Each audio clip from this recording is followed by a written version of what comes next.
Grade 12 Physics, Light Note number 6, Polarization. This note is going to examine a feature of the wave nature of light and how we're able to use polarized film to sort out the light that we want based on its orientation. So in this case, we're going to look at the electric part of the electromagnetic wave of light.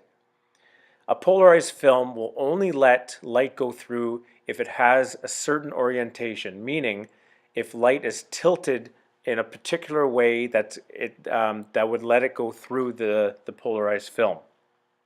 So here, if electromagnetic radiation is lined up with a polarized film, we can imagine a polarized film has a bunch of slits in it that will let that light wave go through.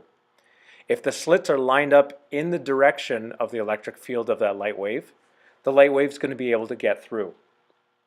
But if we pick up that film and we turn it 90 degrees, the slits in that film will now be in the opposite orientation to that light ray. So here, the slits now will be horizontal. If that same light ray approaches it, it's not going to be able to get through. Therefore, no light should be able to get through.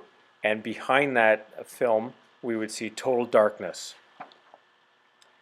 So here, if we actually have two slits, we can actually guarantee that no light would get through if we orient them at right angles to one another.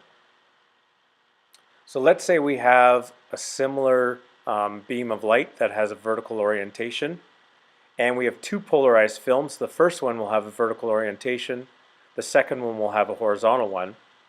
That beam of light should be able to get through that first one because it will let through that electric field orientation. But when this beam of light gets to the second one, it's going to be stopped. So if at any point we have two polarized films and they're oriented at right angles to one another, it will let absolutely no light go through. This is important because we can use it in many applications. We use it in sunglasses. We filter out polarized light in sunglasses. We also use it in liquid crystal display screens in your computer or cell phone.